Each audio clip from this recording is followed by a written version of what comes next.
امید ہے آپ لوگ خیریت سے ہوں گے. ویورز, کچھ اہم خبریں اور اپڈیٹس اس ویلاگ میں آپ کے ساتھ شیئر کروں گی. ایک تو ظاہر ہے جو پاکستان کا پولیٹیکل سینیریو, اس سے متعلق ڈسکشن ہوگی کہ کیا آئندہ آنے والے دنوں میں ہو رہا ہے. کل کچھ اہم مقدمات کی پھر سے سماعت ہے, تو کیا ہوگا ان مقدمات کی سماعت میں, اور پھر اس کے بعد کچھ بات کریں گے کہ جس طرح سے ایک اوور آل ہمیں امپیکٹ نظر آ رہا ہے کہ کیا عمران خان صاحب کی پاپولیرٹی کسی بھی طرح گیج کی جا سکتی ہے, کسی بھی طرح اس کو کم کیا جا سکتا ہے, یہ فی الوقت کیوں ناممکن نظر آ رہا ہے. آپ کے سامنے رکھوں گی چیزیں. اور پھر اس کے بعد ایک بہت ہی افسوسناک خبر ہے, اور یہ خبر ہے جناب ڈاکٹر عافیہ صدیقی سے متعلق, اور بہت ہی جو ہے تکلیف دہ خبر ہے. یہ آپ کے ساتھ شیئر کروں گی. انوار الحق کاکڑ صاحب بڑے آج کل پروٹوکول انجوائے کرتے پھر رہے ہیں, تو اس حوالے سے بھی تھوڑی بات کریں گے.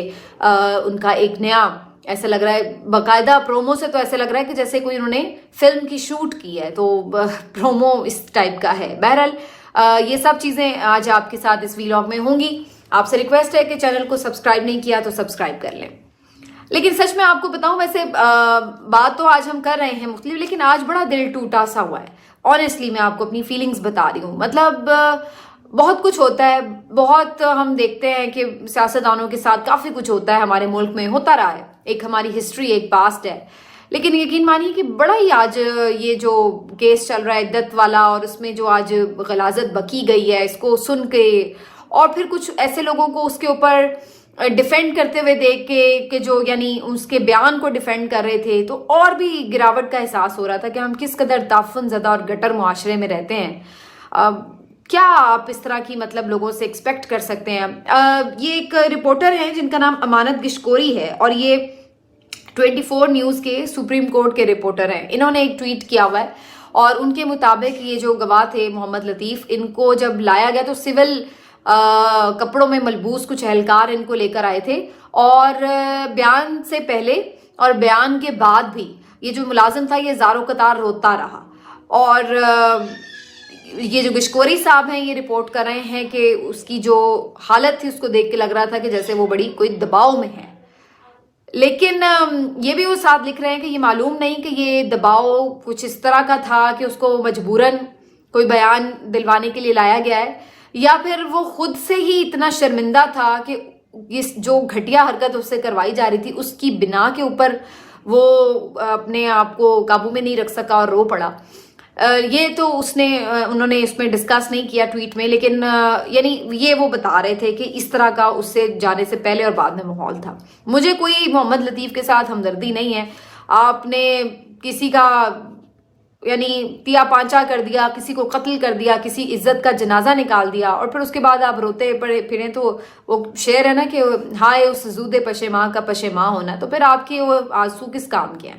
تو اس لیے میرا جو سوال ہے بنیادی طور پر کہ دیکھیے ہم کس طرح کے لوگ ہیں, اور کیا ہمارے معاشرے میں ہو کیا رہا ہے, اور کیا ہم ڈسکس کرتے ہیں, اور کیا کس طریقے سے کسی بھی حد تک جا کر ہم اپنے سیاسی مخالف کو جو ہے وہ کسی بھی حد تک جا کر اس پہ تنقید کرنے کے لیے تیار ہے.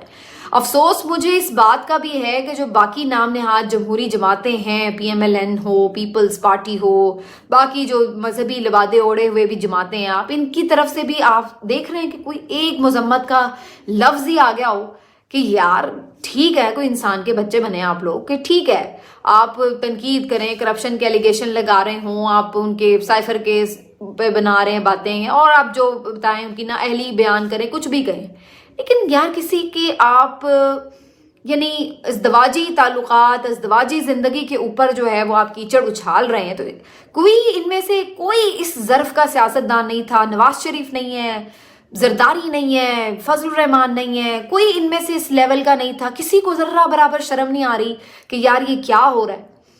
مطلب میں تو بالکل اس چیز کے اوپر ایک حیرت زدہ ہوں کہ کس طرح یہ لوگ یہ سب کچھ ہوتا دیکھ بھی رہے ہیں, اور انہیں اس بات کا پتہ بھی ہے کہ یہ آج ان کی, کل دوسرے کی, کل تیسرے کی, یہ سب کی باریاں لگی ہوتی ہیں, ان سب کے ساتھ یہ ضلالت ہوتی ہے. لیکن یہ ہوتی رہے گی کیونکہ یہ لوگ کرواتے ہیں اور الاکار بنتے ہیں, اس میں پورا حصہ اپنا ڈالتے ہیں. اور یہ بہت خبریں آ رہی ہیں کہ یہ جو ریسنٹ سارا معاملہ چل رہا ہے یہ اس میں بالکل یہ لوگ شامل ہیں. ہر طرح سے اس کو آگے پھیلانے میں اور ان چیزوں کو لوگوں کو سامنے بار بار ڈسکس کر کے اس پہ یقین دلوانے کے لیے کوششیں کرنے میں یہ لوگ اس میں شامل ہیں. یہ تو ان کی گراوٹ کا حال ہے.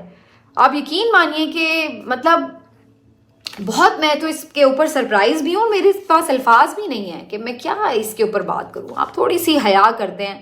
دو لوگ ہیں، وہ میاں بیوی ہیں، اور بظاہر جو بشرا بی بی صاحب ہیں، آپ ان کا ایک لباس دیکھیں، اس کے لباس کی آپ کوئی حیا کر لیتے ہیں.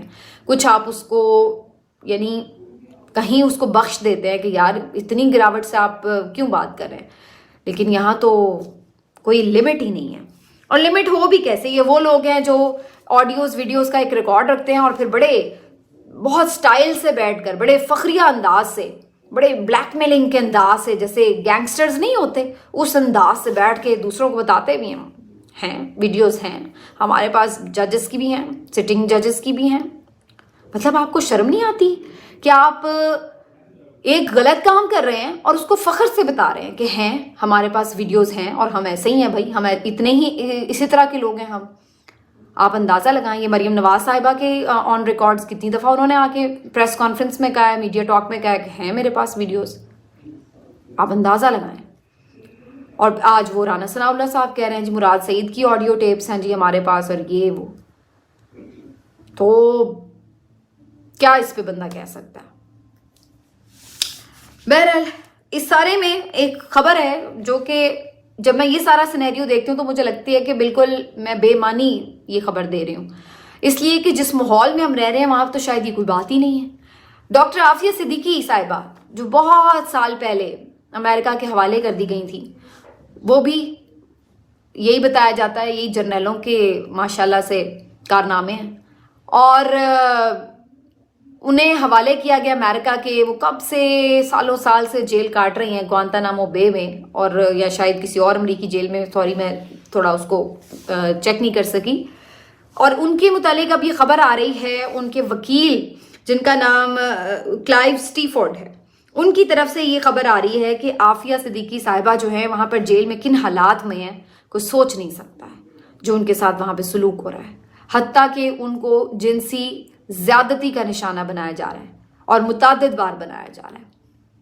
جو وہاں پر قیدی ہیں وہ بھی، اور ایون کہ جو جیل کے گارڈز ہیں وہ بھی ان کو قیدی ان کو جنسی تشدد کا نشانہ بنا رہے ہیں. اور میں سوچ رہی تھی کہ یہ خبر مطلب آپ بھلے سینکڑوں میل دور بیٹھے ہوتے ہیں لیکن آپ کی تکلیف ہوتی ہے دل کو. وہ بھی قوم کی ایک بیٹی ہے. اگر ان کے اوپر کوئی کسی قسم کے ایلیگیشن تھے یا نہیں تھے مجھے نہیں معلوم ہے، لیکن قیدیوں کا بھی تحفظ ہوتا ہے. کوئی انٹرنیشنل لاز بھی ہوتے ہیں، کوئی ملکوں کی خود مختاری، کوئی خودداری کے نام کی کوئی چیز، کوئی غیرت حمیت نام کی چیز، یہ بھی کہیں کوئی ایگزسٹ کرتی ہے. اب یہ آپ اندازہ لگا لیں کہ وہ محترمہ بیچاری وہاں پر جیل بھی کاٹ رہی ہیں اور ان کے ساتھ سلوک کیا ہو رہا ہے. اور وہ وکیل ان کا جو غیر مسلم ہے وہ یہ کہہ رہا ہے کہ مجھے اس بات پہ شرمندگی ہے اور میں اس بات پر بہت تکلیف محسوس کرتا ہوں کہ امریکہ میں ہوتے ہوئے اس کے ساتھ یہ ہو رہا ہے. لیکن ادھر کسی کو کوئی شرمندگی ہے؟ ادھر آپ نے سنا ہے کہ کسی حکومت نے کوئی ان کے لیے کوئی حمایت میں بیان دیا ہو، کوئی کوشش کی ہو؟ اور وہ وکیل یہ بتا رہا ہے کہ میں نے حکومت پاکستان کو اس بات سے آگاہ کیا ہے اور ان سے کہا ہے، ریکویسٹ کی ہے کہ آپ اپنے جو اثر و رسوخ ہے اپنے لنکس کو استعمال کر کے ان سے بات کریں حکام سے کہ ان کی سیکیورٹی کے لیے کوئی بہتر سچویشن لائی جائے. لیکن یہاں کسی کو کیا پرواہ؟ لیکن یہاں پہ پرواہ بھی کیوں ہوگی بھائی؟ وہ وہاں سینکڑوں میل دور بیٹھی کسی خاتون کی عزت لٹ رہی ہے تو لٹتے پھرے. ہم تو یہاں پہ اپنی خواتین کو معاف نہیں کر رہے. ہم تو یہاں پہ اپنے لوگوں کو جو گھروں میں باپردہ خواتین بیٹھی ہوئی ہیں ہم تو ان کو معاف نہیں کر رہے. آپ کیا ہماری یہاں پہ آ کے ہمیں غیرت حمیت دلوا رہے ہیں، شرم دلا رہے ہیں؟ کہاں سے شرم آئی بھائی؟ کیا ہو گیا آپ کو؟ مطلب ہم یہاں ایک مسلم کنٹری میں بیٹھے ہوئے ہیں اور نام نہاد مسلمانوں کے یعنی اس میں ہیں بقول مطلب ہمارے آئین کے اس میں کہ ہم ان کے تحفظ میں ہیں. تو یہاں یہ صورتحال ہے، یہ گند اچھالا جا رہا ہے، باپردہ خواتین پہ گند اچھالا جا رہا ہے، جو آ کے کبھی بات نہیں کر رہی ہیں ان پہ گند اچھالا جا رہا ہے. تو آپ کون سے لوگوں کو یہاں پہ شرم دلا رہے ہیں؟ یا اور یہ سب کچھ